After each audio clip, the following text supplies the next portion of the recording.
Hi, Broadway fans. We're back for another week with Broadway Breakdown. This time we're discussing the Rocky Horror Picture Show. I know you're ready to get started. I can see you quiver with anticipation. Welcome to Popcorn Talk, featuring movie discussion, news, and interviews. Popcorn Talk. We talk movies. And now, here's Popcorn Talk's Broadway Breakdown. Patient! Sorry. Good job, Brad. There's a delay. Patient. Hi. Always Brad. Remember, I'm damn an asshole. So Yeah, no, for real. I thought it would be good to do late. That was my plan. Hi, everybody. Welcome to Broadway Breakdown for our second Rocky Horror discussion. This time we're talking the film, The Rocky Horror Picture Show, not to be confused with The Rocky Horror Show. I am your host, Briana Phipps. You can find me bphipps14 on Instagram and Twitter.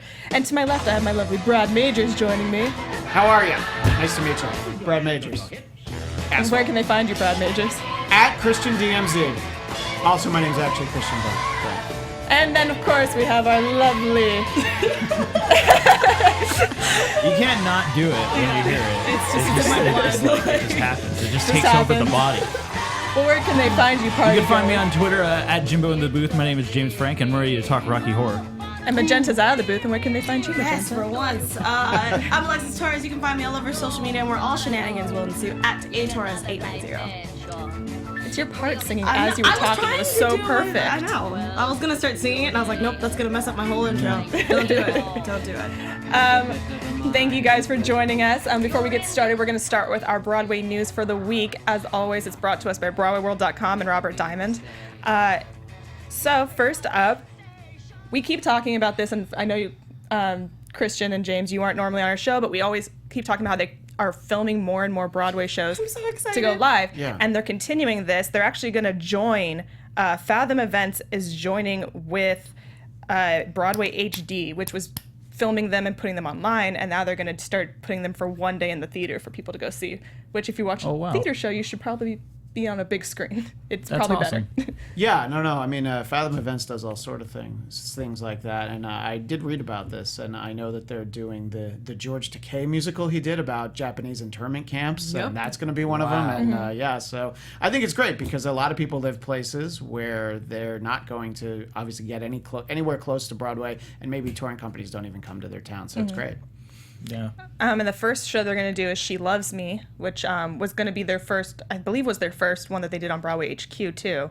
So they're going to take that version. They're going to put it, it's going to go on December 1st at 7 p.m. It will be in cinemas. It's only for one day. So you have to get your tickets. It's going to be in 500 different theaters. And you can buy the tickets at fathomevents.com or participating box offices. And you can also go there to find out if there's a theater near you that is going to have it. So check that out and keep supporting the theater in this way because I think this is a really, really, really great way for people that don't have access to theater to be able to watch it. So we're going to jump forward right into the show, guys, and we are going to talk about, let's start with the cast. Sure. With a film like this, I feel like we need to start with the cast. So Tim Curry. Frank-N-Furter, original Frank-N-Furter. What do you guys think makes him so iconic in this role? What makes you think that him doing this role takes it another step further than anybody else that has played this role? I think he was just really into it, which I think is awesome because I feel like when I told people that Tim Curry was in this film, they were thinking of this like stout kind of like how he usually is, but he's also still a sassy person. I think he just brought it up 20, 30 notches up, I feel. And from the theater show, I don't know. I just think that he just envelops the character so well that I can't really see anybody else playing it now because of the movie. Right, and you'll read in it. There's an interview that I read where when it started on stage, he did it with a German accent, and then he heard somebody, and he's like, no, he needs to kind of sound like the Queen. Yep. And it's like so he was really thinking about what makes this character, and it's like I've seen stage versions, I've seen other film versions, and people have been very good in the role, but it's always anytime I got the chance to sit down and watch this movie again for the first time in a while, and I'm like, oh yeah, right, he's perfect. Other people are good, but he's the only one who I would say is perfect for the role. Yeah, like I love the like little facial expressions that he throws. Like when he goes, when you're both, you know, you guys both look kind of groovy. Like in the live version and sometimes the theater version, they don't really have a face after. But if you really pay attention, Tim Curry kind of has like a kind of face where he's like, I actually didn't believe what I just said, but it's okay. But like he does little things like that people might not like notice. there's a great face that goes with in Sweet Transvestite. You know, how about that? You know, there's like a little and he has like little eyebrows that come like he really put a lot of effort into it, and I thought that was awesome. So. Yeah, I think he just owned the character for sure and made it his own. And like you guys said, like he's the first end all be all, and like everyone will always be compared to him because he's just the man in it. And it was the first time me being so young, like because I'm 31, so this was like long before my time, but I still like grew up watching it. And this was the first time I watched it from like a filmmaker aspect to see like that stuff. But he definitely was the first person I'd seen like wear women's clothing and like paint his face and like be flamboyant like that. Like, and I've watched a lot of wrestling, so I've seen like hints of it, but he was like over the top with it, and it was just great. He just owned the character for sure. I think my mom put it best, and it made sense. Like it clicked in my head the minute she said it, and she said that he kind of acts in film as he acts on stage. Like, you still see a theater actor. He's breaking the fourth wall. He's doing little things that you would do in theater to kind of bring attention to you, which Frank-N-Furter would always want attention brought to him. I mean, come on, he's the biggest queen dream of them all. Yeah, no, exactly. So, yeah, I think he just, like you guys all said, he owned this part. It was his part to do. He made it up from scratch, and no matter how, like, you can watch it now and find someone and say, oh, they did a great job at that, but they're never going to be Tim Curry great. And most often, they're kind of doing an impression of Tim Curry. You kind of feel that a little bit. No matter how much they try, they still... Or if they don't do an impression, you're like... Well, they should have done an impression. They should have been like Tim Curry. We're just never happy. Point. No. Yeah. So it's moving on to the two straight people of the... Or not straight, I guess that's a weird thing to say. Well, when it starts, the two square straight, people. yes. The two squares of the group. Susan Sarandon, Barry Bostwick, they were brought in because the studio actually wanted two Americans in this movie. Right. What did you guys think of the performance? Like, is this Susan Sarandon's... If it's not her first role, it was one of her... It was her... I think it's her first major role. Yeah. I mean, I think that they're both great, and you know, the first time I saw it, it was in the late '80s, so she wasn't, you know, the actress she is now, but she'd already been in a lot of movies. I'm like, well, she's just wandering around in her underwear. I want to know more about this. And you know, obviously Barry Bostwick went on to do Spin City, but they're so great at that age that they are, and it was filmed in 1974. They were perfect for these two parts, and you know, I just think that you have to go all in if you're in this movie. Yeah. And I think that they both did. And both Brad, a.k.a. Asshole, and Janet, a.k.a. Slut, they're both great. Oh, my God. I would like, If I may, to take you On a string. on a train. I think Brad, much like Tim Curry, definitely owns his character. Yes. Like his mannerisms of like when he gets upset and he takes his glasses off and just like, and then he puts them right back like, on. right back on. Yeah. Jerky stiff. Yeah. All we wanted to do was use your telephone, and he like pulls his glasses off and puts them right back on. A reasonable request. Yeah, like, But I also like that, like, Janet's just kind of like, oh my God, Brad! Like, it just seems like she's just like, She's just over the screaming top. and fainting That's half the like time. the entire thing, and I love that. And and how clearly she's just like, I'm just plain scared. Like, Janet this is clearly just likes adorable. anyone who pays attention to her. oh Yup. yeah. Dr. Frank-N-Furter, Rocky, anyone. She's like, oh my God. Yeah. One of my favorite parts, and it's because I don't know if it was meant to come off in this way, but as I watch it, it's how I saw it in my head as a 14-year-old watching this film. But when they're singing their song, Oh God. Damn It, Janet, and they're walking down the aisle, and she's all like, oh, Brad. Yeah. And he's like, oh, damn it. Like, I just see me like, I made a terrible mistake. Which by the end of the film, I mean, you know, maybe not the best person to be I'm engaged also to. loving that song. She's like, it's bigger than the one Betty Monroe had. You know, like she's just like so concerned about. That's this, what like, matters. Yeah, she's not concerned about the relationship. Yeah. She's just concerned about putting the ring on it. I believe I'm the only one here who's ever actually purchased an engagement ring, and yes, there's a little. You bought. Boom. Oh, well, I didn't. I know you sitting had on the one. couch. I bought mine for my fiance. But anyway, it doesn't have to be bigger than it, but it's like, you know, it has to be a you haven't met my for the fiance. lady. He wants his diamond huge. I love that. It has to be bigger than mine. That's what he said. It has to be bigger than Alexis Torres had. No, it's true. I'm working on it. For me, it was always just really, really weird watching Susan Sarandon in this role because I grew up with her in like Stepmom. Yep. And The Client. Yes. Oh man. Like there's so many movies in my childhood she was in, then to see her like prancing around her underwear and having sex with multiple men. And Oh, it's beautiful though. I was like, whoa, you're always such like a very like vanilla Straight person. laced. yeah. Yeah, I guess that would be the right word. I don't know. That's how my dad describes it. So. I'm also going to loop these next three people together because they were all three in the original play as well, and they kind of fit together. So we have Richard O'Brien playing Riff Raff, who also wrote and directed the show, original show. And then we have Patricia Quinn and Nell Campbell playing Magenta and Columbia. So all of them came from London back into the United States to do the movie, which I thought was a really cool thing. I always like when people bring like that theater aspect and pay tribute to it. And they're like the farmer, and the three in the beginning, right? Yeah, While they're yeah. singing Actually that at song. the wedding. Yeah. Yeah, which Okay. is great. It's a nice little touch. Yeah. Yeah, nice way to add that in there. I think they're all fantastic. Riff Raff is amazing, and he was always my favorite character of the whole Well, and film. I think that's what bugged me about the Fox one is that the guy was like trying to be Riff Raff, like trying to be Richard O'Brien's Riff Raff. Yeah, I thought he was a bad like a knockoff of Richard O'Brien, and I was very disappointed. Actually, that was what bothered me the most. I was talking to Brie about. That's how I ended up here. Is I was going on and on about how much I didn't like the Fox talk one. more. Just let's go in the studio and talk Yeah, about it. right. I got dragged in, and I happened to be wearing my my asshole costume, so it worked out perfectly. But no, he's great. Richard O'Brien is so good, and obviously both Patricia and Nell are. But you see like how proud he is of this, like, cause he'll show up in stage versions sometimes that you'll see, and he's just to have this legacy. And when he's there as Riff Raff, you're like, this is what I want. It's really why so many of the people that are in the movie, it's like, oh, they're perfect. I can't imagine somebody else playing them. Also, Richard O'Brien's voice, I think, is also really iconic. So it's really hard for like most people to try to be Riff Raff and try to hit those crazy scratchy high Which notes. is why people just played, I think, more rocker Yeah. than anything in the other productions I've seen. Like, Yeah, and I was very confused because the way that they started Time Warp on the Fox show, it sounded like it was a little bit of twang, and I was kind of like, this is new. Okay, Yeah. I will let it go. Master, we have a visitor.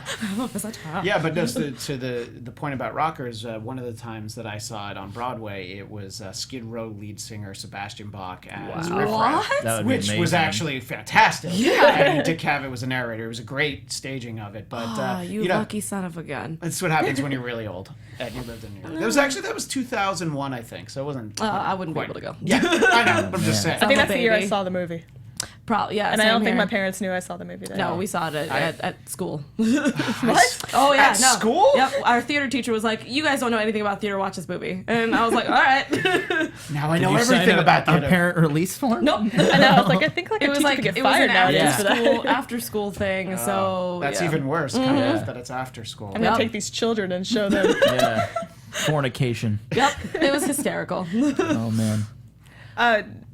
Magenta also, I think Patricia Quinn just plays that role so well. So good. She like is the only one that has like this Transylvanian accent. It's so hard to do because I had to do we got to do one. I got to audition for Magenta at a college when I was in high school, and I couldn't do. They're like, just be British, it's fine. And I was like, that's not the role, but that's okay because we're a bunch of college, high school students that don't know what they're doing. So, whatever. She just kind of had this laissez-faire attitude too when she's like sliding down the thing. He's lucky, she's lucky, we're all lucky. Like she just is like, I don't care. I'm Like just she's here. sedated. Yeah, kind of. The entire time. The entire Yeah. Like Her she's lips goes- are in the beginning, Yeah, right? it's her Yeah. lips and Richard O'Brien's voice. Okay. But I she was didn't like, want to do "What?" the movie because on the stage version she had sang it, and when she found out Richard O'Brien's like, no, I'm going to sing in the movie, she allegedly didn't initially want to do the movie. But I think we're all lucky that it worked out the way thank it did. We're lucky. He's lucky. We're all lucky. And then Nell Campbell too. I mean, Oh yeah. Oh, she's adorable. she's adorable. She has her like little like Mary Jane almost tap shoes on. Yeah. And It's always funny for me because she's the one person in the entire show whose nipples constantly are coming out of her costume. Yeah, I was like, what's going on with this corset that she's got going on here? Sorry, Christian, did you miss that? Is there a problem about this? No, I'm just like, I'm waiting for what's wrong about this. No, there's nothing wrong. Oh, okay. I just don't understand. It's just because she's like the only one. Well, we do see So a lot I was of... like, I always wondered if that was accident or was it like, no, I want my We do nipples see to a show. lot of Brad's nipples during the floor show. That but, is true. But apart That is from that, true. you're right, yeah. I Also, think he Tim wanted Curry's them out. nipples, like I think his course We're started like down right here. here. Yeah. There's like one size fits all corsets. Everyone just has to Production, deal with Well, it. you know, look, we they just gotta had go a with very it. small Sorry. budget. Okay. It's too bad that they didn't put Meatloaf in one. I would like to have seen man. Oh, God. Oh man, I would have loved that. See? That would have been an interesting corset to see. Hey man, I think Like it would have if- worked. I feel like there had to be a leather corset if it was going to be him. Heck yeah. Like the switch that they throw to turn them into statues, like they hit it and Columbia and Meatloaf switched costumes. Yes, I would have That loved would that. That would have been Great. like, that's in the bloopers somewhere.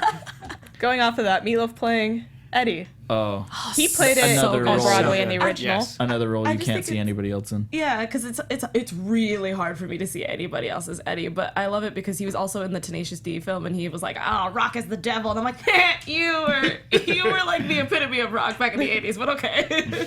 So I don't just know. love his like zombiness, him coming out of the ice cooler with this huge scar, zombied eyes, because half his brain's missing. But Yeah. yet he can still ride a motorcycle. And he can always- sing. He can Sing his sing. little I heart always out. see that as like he's zombie Elvis, you know. I mean, and that he's the coolest guy in the room, even though he's already dead, and he's he Which I has half a talked about brain. it last week. Allegedly, Elvis saw the show in LA before it went to Broadway and then wanted to play it on Broadway, and Meatloaf was like, "No, that's my role." My role. Did you talk about how Mick Jagger wanted to play Frank-N-Furter in No. the film? Yeah, Yeah. and Richard O'Brien just really wanted Tim Curry to do it. And No, I mean, Tim Curry I'm had so glad that that like, made the budget a little smaller because if you got Mick had Jagger, Mick well, in it, that's it. And I love the Everybody's Rolling nipples Stones, would be but out. I can't imagine what that would have been. There'd be no like. corsets. there would have been a lot of duck face going on. Yeah. Oh gosh. It's true. I could see Mick Jagger doing the lips in the beginning. Oh, that would have That actually would have been really cool. I would have been okay with that. But that would have been the entire budget. So then we also have Peter Hinwood played Rocky Horror, while Trevor White played the voice. So we talked a little bit about in the play, Rocky talks a lot more Sure. than he Yeah. does in the film. Yeah. And part of it could be that this actor they hired didn't speak English. That was what so I was assuming. he 'cause- didn't want to talk. Yeah. So they hired somebody to do the voice, and he just mouthed the words. But in my brain, I'm going, I guess it's harder to actually speak it than to actually just kind of mouth the words. I mean, but Rocky didn't really Maybe talk he that was much. afraid he didn't want his accent. Maybe he was like, I don't Yeah. know the exact reasons. Yeah, no, my understanding is that they filmed him saying lines and then they just cut them all out because he was so bad, and then they just looped in the singing voice. That would make sense. I can Yeah. see that. Because, I But- mean, they did the same thing with Cats, the actual, the film version that they did, because a few of the dancers had heavy accents and they couldn't sing. So, for Mungo Jerry and Rumple Teaser, they put in American voices for that, or British voices for that. So... But you know what? All that matters for Peter Hinwood is how he looks in that golden. I mean, veil. yeah, there's only one purpose It to actually Rocky. doesn't matter. So beyond that, yeah. disappointing about the Fox one when he was wearing basketball shorts. he's I was like, wearing, what like- is this madness? Yeah. Where's No, my he has gold one speedo? purpose. His one purpose is to be a sex toy. Yeah. Yeah. I mean, yeah. So don't You've put been it created for this. The- And only this. the relieve least amount of tension. clothes that you can be wearing. Yeah. That is all that it matters. Yeah. That was it. Upset. And then usually in the play, Everett Scott is also the same person that plays Eddie, because Eddie is dead by that time. But in the movie, obviously, that would have been more confusing. That would have Yeah, been that great would've if been- Meatloaf played a It would scientist. have. It might have been love great, that, but yeah. but like when you translate into film, like people like can see better in Yeah. film. Oh, wow. Also true. So we had Jonathan Adams, who did an amazing job as this German Dr. Scott with his little fishnets His wheelchair. and his wheelchair. That's still my favorite part. Was when he just reveals that he's wearing fishnets. I was like, And when he lifts his leg up, and he's just like, ooh. When he starts hitting them together. Yeah. He had Oh, some yeah, good that's moves. classic. so good. I love that when they do the statue part with all of them with him, the blanket stays. They're like, no, we're not going to do that. Yeah. Oh. We're not going to show the handicapped man's wiener. Yeah, that would have been awkward. So, I wrote in my here's a notes, blanket. what do you think happened to all those statues and all those props? I like to imagine that each actor took them home with them and it's in their house somewhere. I would I hope would so, too. really hope so. That would be I would Or maybe awesome. love Tim to Curry know has about all of that. them. That would be crazy. That would even be better. I would be okay with that. I wonder if Richard O'Brien has like a warehouse of any props and stuff from that. I mean, he would be the one that makes sense that would have it. But unfortunately, what usually happens with iconic, beloved movies is, it all got thrown out and smashed up. Or sold at auction. Yeah, Right. There's probably a bunch of fans that spent a ton of money on those I did read statues. that Rocky, the Peter Hinwood, he sold those tights for $1,000, and I'm like, only $1,000? I don't know when he sold them, but I Maybe feel like just like the day after the film came out, he's like, "Oh, it tanked. Let me try to get as much as I Let's can." try and get some money. Man. The ruby red slippers, aren't those worth like $1 million? I believe so. I forgot about that. Well, there's more than one pair of those too. Yeah, one's in the Smithsonian. One's in the right? Smithsonian. And I have the other. I knew it. I No think wonder you're actually- such an asshole. I think Debbie Reynolds had the other, I think you might be right. and I think actually. she just just sold like. Now she you're had a so lying much. asshole. How dare you? I'm just saying I have shoes. You can't see under the desk. And then the last person that we have to talk about, of course, is the criminologist, played by Charles Gray. So good. He's just so perfect. yeah, he's just like he's like there's you no could other picture word for him that. being a professor, and I'd be like, they took someone from a school and put them in a chair. Like I doubt that in the script it said I would like beat if I may. Like he just was like I'm going to tell you a story here, and so like right away the way he just dives into it. And I've seen some great criminologists and other productions. He's just very comfortable with him telling the story to us, I'd seen him in James Bond movies when I was a kid. Oh, Yeah. So I was I'd like gonna already say. seen him as like a kind of Was like. he evil in the James Bond I'm movie? pretty sure he Yeah. I was. feel like he has to be. Like he was like a villain, has but that face. I'd like I've seen as them a, all, but I barely remember. as a After kid you I watch was just them. like, oh, and then like seeing him in this like related, and I'm like, oh, okay, like. And then he wasn't like he's painted up like I'd seen Clue, but if you would have told me like Tim Curry, the butler in Clue, is the same guy as a kid, I would have been like, no, you're crazy. No, you're out of here. No. Stop lying to me. Yeah. See, when I'm a kid, when I think of Tim Curry, like Clue was, I think, a little bit older. I think it was like 10. So when I was really little, it was just Fern Gully Oh yeah. and Home Alone 2. Oh yeah. Wow. When I he's haven't the seen that movie manager. He, like, runs the forever. hotel. Yeah, I totally forgot about that. And Rob Get on Schneider your is knees his and tell flunky. me you love me. I love you. So that was also a weird transition of of seeing him dressed in this way. But I mean, I also like that the criminologist kind of like he physically jumps around from the point of being like this very stern character, and then all of a sudden he's jumping on desk. Yeah, and just like super look at all into this it. stuff. Like, it was just really cool. And then I got picture him just like fixing his tie again, And then picking sitting a down. cigarette back up, And then just continue talking. spins the globe.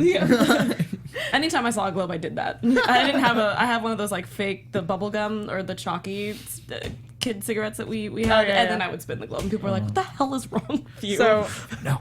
talking about this show, we of course also have to talk about these crazy sets, props, costumes, makeup that happened with the show. The show had a really small budget, this movie Yes, it being did. made. They wanted to pay this tribute to like Richard Hammond horror films, which I guess some of the props they used were from Richard Hammond horror films. really, Oh, that's cool. Like the didn't know Rocky, that. the Mummy Rocky, that was from an old horror film. what? And so was the tank that he was in. So I don't know, maybe that's how they got it for cheaper. I'm not sure. Secondhand, that'll help. Someone I was talking with, someone I was like, maybe it was you. We had these elaborate sets, Yeah. but they have such a small budget. Yeah, How do they have a 'cause- swimming pool in a theater? Yeah, like that's what blew me away. Like this set is so gnarly. It's like the huge castle, a lift elevator that they use, like, and they use their sets as much as they could, like maxed out. Like, okay, we're shooting a ton of stuff here. We're gonna use every single part of this. Let's use the elevator going up. Let's get a really cool shot of the elevator from this.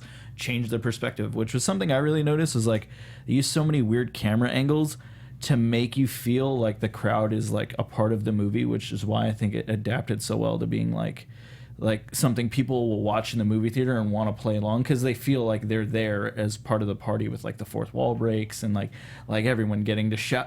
I wonder how it came along that people were starting to shout shit out and it became okay. There's It was after, it was after Yeah, the film. there's a few accounts. Yeah, it was that after the film tell you failed why. that they kind of it came about that way. They started putting it at midnight, and then people just started doing it, and then it Yeah. just caught on. Yeah, and I love how like you can actually find the script of like what you're supposed to say, where you're Yes. supposed to say it, and all that kind of stuff. I used to work at one of the theaters in the Castro that did Rocky Horror every Halloween, and it's just you meet the craziest people, but you also get to meet people who've never gone, and they're very respectable to those virgins? people. Oh yeah, I have You know what? I'm gonna stop right there. But like, but it was just, it's fun. I was bringing so new people. close to asking Steven to isolate what you were going to say as a drop to use. On That's other why I was like, shows. I'm Oh, just wow. gonna bring it back. But I like that it's started such a great community, and also a lot of people who've tried to do Rocky Horror like themed like parties and stuff like that have actually tried to take not stuff from the set, but try to make the costume. and the sets and stuff like in their apartments. Like I think that's cool. The costumer from the film actually said she kind of gives props to the film and her costuming for punk rock and what became for the style of punk rock. I mean, you can tell just from Meatloaf, well, not Meatloaf, but Eddie alone, just by the way he looks. And even when Frank-N-Furter, like later on after the whole like sescapades with Brad and Janet, and he comes back and he's got that leather jacket with I love all that those jacket. buttons, Yeah. like all of those buttons. It's just like, okay. I just the main people's costumes for me were great. The party goer ones, I feel like they told them go home. If you have a suit, if you have anything weird, put 'em just on. grab it. We're out of the budget. Well, apparently the whole time warp scene in general is just time filler. That's exactly what that scene was for. They were just like, crap, we need to fill in like a good like 5-10 minutes. And they just decided, like, let's just do this. And it was just crazy. Yeah, supposedly the first draft of the stage show was 40 minutes. Yep. So that was one of the first things that they went and added. You know, it's like the first cut of Wayne's World was like half an hour. So they're like, Yeah. great, they're going to sing in a car for 7 minutes. So I mean, it's a great way. And both of those things are so memorable from the specific Yeah, and the fact that the work. time warp became so huge, and they Yeah. were like, we literally just wanted to use it because we needed some time filler. But hey, if you guys love it, go for it. It's so funny how you always think of films having to cut stuff out to make Yeah. the time work, not having to add something in. Like, oh, we only have a 10-minute film. Shoot. Yeah, it's like, oh, we're gonna make You know this what? work. Let's just throw in some sex scenes. Let's have them do a weird dance. Yeah. Cool. Yeah. We'll have make it make look like it we're work. having a birthday party, but in a very weird setting. Here we go. Sorry, good films need to cut stuff.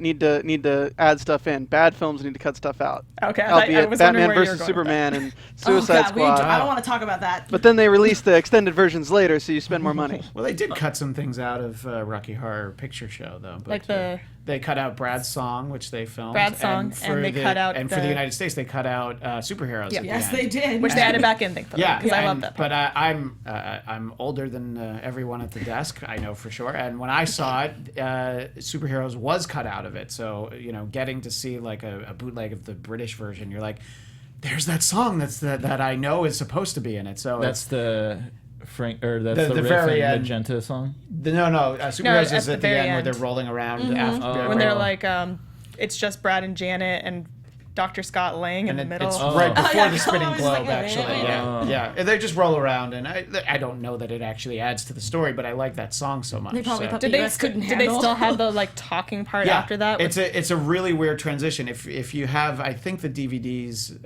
if people still buy DVDs, you can watch the UK or the US version. And Yeah. I did recently accidentally watch the US one, and I'm like, oh, that's really awkward. It's just like the song's not there, and then he's still speaking from the end of it. But yeah. You should watch it. It's really it makes sense after you watch the UK version because there's a lot more fluidity into it when it comes to things. And I talked about this a little bit last week, but I kind of want to bring it up again.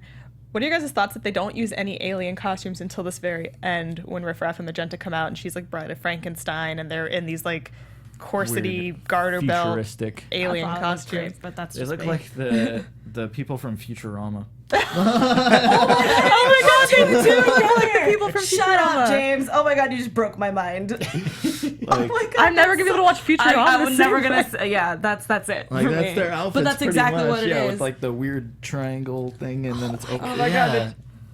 Next Halloween costume. Well, they were Or trying to brought back hide the that they Bolt were of the aliens for Yes. the whole Yeah, movie, like so I think that's- that's part of. But if you want to talk about it from a production budget standpoint, they probably are like, all right, we're going to rent 2 alien costumes for just one day of shooting, And that's what they whatever we probably can did. get, that's it. Because there probably were, some of the more expensive things to design, and It's like futuristic poncho. That'll work. I'd wear it. Because we talked about like how like they come out and they're like, by the way, in case you didn't get this, we're aliens. Okay, let's go on with the movie. But like part of me was like, we already know they're aliens. Like, I felt like they were already really alien in what they were wearing before. No, but I feel like some people wouldn't have understood that. They probably just thought it was just as Brad would put it, that they're just foreign and just have like different things. There's a lot of moments like, who is this Earthling? I mean, person. And then he hits the whip. Yeah, right. He cracks the whip. An excuse to use the whip. Yeah, exactly. Yeah, that's great. I don't know. I think from like once I watched it all and like watching it with like a different eye, so to speak, I definitely noticed like it was his way of being like, when you're different, you feel like an alien, which was like the big take I took away from like the whole movie. Like, the moral of the story is people that are different feel like aliens, and we should all just accept people for who they are. And like, look, even though you're a square and you might feel different, you can still have fun with everybody, you know, like kind of thing. So, and I think that's exactly what the message ended up putting out, because people get to come from all different parts of the world and life and whatever, and come and just be weird together and be accepted. So, I love that. We should accept everybody. Yeah. yes. No matter what. No matter what. The more you know. Yeah. We're not going to get into the music too much in this because we talked about it last week, and it's pretty much the same except for the minus of Brad's song. I've never heard Brad's song. You can go look it up. No one cares. It's needlessly slow. The funny thing is, like, what Brie and I have talked about since the Fox showing of it was the reason with Brad. No offense. Is that I am an asshole. It's okay. He's not a character that people like really not like root for, but he's not very memorable. But the actor who played in the live show really brought the character to life, and he was the most memorable out of and so, they didn't even have that song. The reason I think that they cut his song out is because we already. In the play, they see Janet and Rocky having sex on the screen. They're trying to find them. They don't just happen upon them. Mm-hmm. So when they decided to have them just happen upon them for time or whatever the reasoning was that they did that, it wouldn't have made sense for him to sing this song about how Janet has... It would just taken away from the timing and pacing of the film to have him be like, oh, Janet, you've betrayed me, even though I just had sex with Frank-N-Furter. Yep. It was funny because I put in my notes, like, when she goes in there before she finds Rocky, like, all wounded, she's like, oh, man, what did I do? I'm so sad. I'm so sorry. And then, like, she sees he's banging Frank-N-Furter, and instantly she's like, huh, well, screw you then. I'm going to hop in bed with him. Rocky. Yeah. And then, like, later on at the dinner, she gets scared when it's like, oh, we just ate meatloaf, literally. And she runs to Rocky, and then Frank-N-Furter gets pissed, runs up, he slaps her, and Brad does nothing. No, he's just like, oh, They I laugh. just slapped Because my at lady, that but point, it's she okay. deserved it, as far as Brad was concerned. It's like they're... Not as far I'm concerned. They're like, the beginning of the film was like, they're so in love, and then we go through, and they're like helping each other, and they're kind of weirded out, but he's like... I'm masculine, and I can help save you, too. I don't care about you at all. Yeah. We're both just done with each other now. We're both just on the Frank-N-Furter train. Yeah. And there's nothing wrong with that. But speaking of the music, because you guys were not here last week, and we have a tradition on our show where we talk about our diva song, which is our song that we just like sing out the top of our lungs to from the show. So, starting with Alexis, because you seem super excited. Sweet transvestite, all the way through. Every time I'm in my car, people are just like, what the hell's going on? And I'm like, I'll just watch. Yeah, I do that karaoke sometimes. Like, I don't care. And it's always like in the worst Tim Curry impression I can think of, because my British is not as good as his. But I just love the way he, like, said, oh, it's just so good. Surprising that Tim Curry's British accent is better than yours. Well, you know what I mean. Like, No, I'm saying you just don't be so hard on yourself. His is going to be better. It's Yeah, just Tim that Curry's simple. accent is like British and something else The altogether. Queen, as he said, yeah. James, what would be I'd yours? probably say either There's a Light Okay. or the little thing at the end that Riff and Magenta sing. oh, I never know the name of that song. I don't know what it's called, but like, your mission is a failure. Like that whole like haha. I think beat it's you. still considered to be part of that whole last that number. whole last number, the Rose Tint My World. But I really like Riff singing like throughout the movie. so Like good. he's awesome. Yeah, his voice, how he could just like get so crazy and high out of Yeah. nowhere. Yeah. And Brad? Thank you. And for me, obviously, karaoke, I am going to sing the Time Warp, and actually it was my brother and his wife's song. But the song that I probably in my head sing the most, oddly enough, is Rose Tint My World. And I don't even know. I just love the way she says at the beginning, it was great when it all began. And I'm like, yeah, I just wish I could sing like her. I just hear, I think about the movie, and she tells the story. I'm like, Yeah, that is what happens in the movie. You know, I don't have to watch. I just listen to that song. So that's the one I wish I had somewhere in me that I could sing. It's not the nipples? I think Well, the nipples have a little. Okay, a lot to do with it. Just a lot to do with it. Yeah. And mine was Hot Patootie. Hot Patootie is just so good. I want to talk about why this film, now cult classic, talk about the failure of it. Because we have to. We have to talk about that this film bombed. But I didn't quite understand why it bombed. Was it just because it was just too weird for audiences, or Maybe what? it was too weird. It could be, too, that they were mostly unknown people. Maybe they had a little bit of clout, but they weren't. Yeah, I mean, Enough to even push the even film Meatloaf around. wasn't known at this point. Yeah, like he was a few years later that Bat Out of Hell came out. Yeah, I think that has a lot to do with it. That, Okay. you know, there's no stars in it. Yeah. If you were a fan of the stage version, you were probably like, oh yeah, I'd like to see that. But it's you know, like a film version that did work was Grease. Why? Because look at all the actors they put in it. you True. know? Yeah. And Richard O'Brien didn't want to do that. If Mick Jagger had been in Rocky Horror Picture Show, it probably would have been, well, Done a little better. A little better. I mean, it might have also just been, I mean, it's a very weird film. Like, I love that it's a weird film, but many people are going to go that, like, not knowing what to expect and see this and be like, what did I just watch? Yeah. I mean, yeah, but I feel like the reason why it's doing well now is because what we were talking about earlier about how it just brings everybody's weird and be acceptable for it, and that that people can come at midnight to a theater dressed up in corsets and lipstick and everything and just kind of sing and be weird and yell at a TV screen. Plus, It's I just think the what- closer to the 80s we got, the more accepted it was for Yep. men to Yeah. look like Yep. women. I think it was ahead of its time, and like me and you were having this conversation earlier that like Dave Chappelle jokes about it when he would go to like Prince's or like on a show about like Prince's parties, where like the dudes that looked most like chicks were the ones getting all the chicks. So like when this came out, that wasn't cool, and then when it became cool, it was like, oh yeah, Rocky Horror, and then like I didn't know how it was marketed, but like as a kid, when like people would be like, oh, the Rocky Horror, I thought of Rocky like with Stallone. Yeah. So like, like as a kid, I'd be like, "Oh, that's cool," and then you watch it, and you're like, "This is not." There's or no like if you boxing think in it's this. like, or you think it's gonna be a Well- horror movie, and then it's not. It's like this weird musical. You're like, "What is this?" So I don't know if people went into it expecting something and got something totally different. But I also like that the songs are also extremely catchy, even though Yeah. there were weird themes to it. Yeah. I feel like anybody, as soon as you start singing the first couple lines of either Time Warp or Sweet Transvestite or Hot Patootie, people will sing along with you immediately now. I also think Rocky's one of those shows that maybe the first time you watch it and you're like, that was weird. I don't, weird. but then it like creeps into you. Like David Pumpkins, man. Oh, no! I Okay, think that no, we're not going in there. I think Not going there. that you know, with especially in 1975, so much of a movie's success depended on word of mouth. And if you Yeah. didn't know what this was and you sat and watched it, you're probably an average American isn't going to be like, oh, you know what you need to see is this movie where there's a guy, but he's and you dressed as a explain it, woman, yeah. and you're like, no.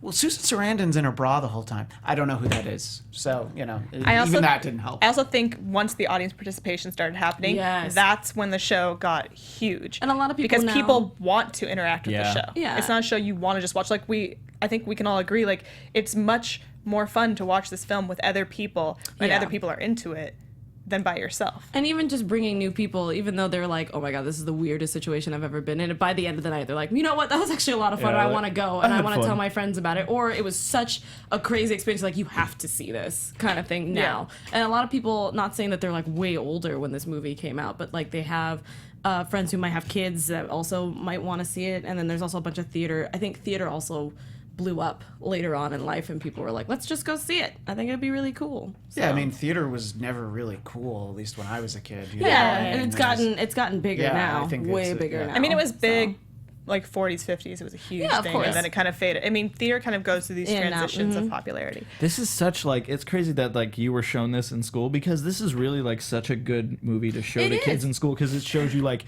you're going through all these weird emotions and you don't know how to act, and like you can be free, and like not only on top of that, like don't dream it, be it. Yes, Like, and that's what that was her phrase, and nobody understood and like if that. you look at like Riff Raff and like the creator of this movie, he probably got shot down so many times of like, no, I have this story I want to tell, and it was probably like no one's gonna want to watch that, but he followed his dream and was like, no, fucking don't dream it, be it, I'm gonna do this, and he did it. And like this is like a timeless classic, like everyone like can always watch this, and it always gets broken out around Halloween. It's just so great. Talking Forever. about films that Richard O'Brien made that no one wanted to make or wanted to see, there is a sequel and I call it that with quotes because it's really not a sequel. But Brad and Janet are in it. But not Susan Sarandon or Barry Bostwick. Isn't he the only... Shock Treatment. No, Magenta's in it, and Nell Yeah. Campbell's in it as well. Shock Treatment is a supposed sequel Supposed. that not only bombed, but never did well. I actually haven't seen it. I've seen the trailer. I think the whole thing is online. You can watch it and let me know what you think about it.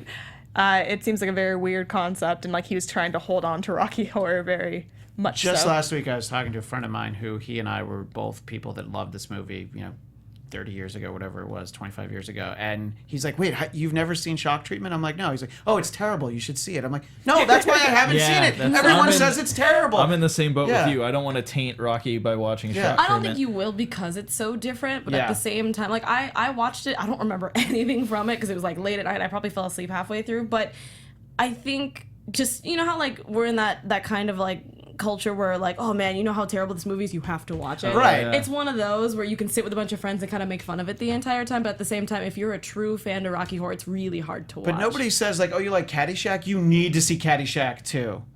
I think Because it's terrible. They made a second one? Yes, I didn't even know exactly. Because you know I'm right.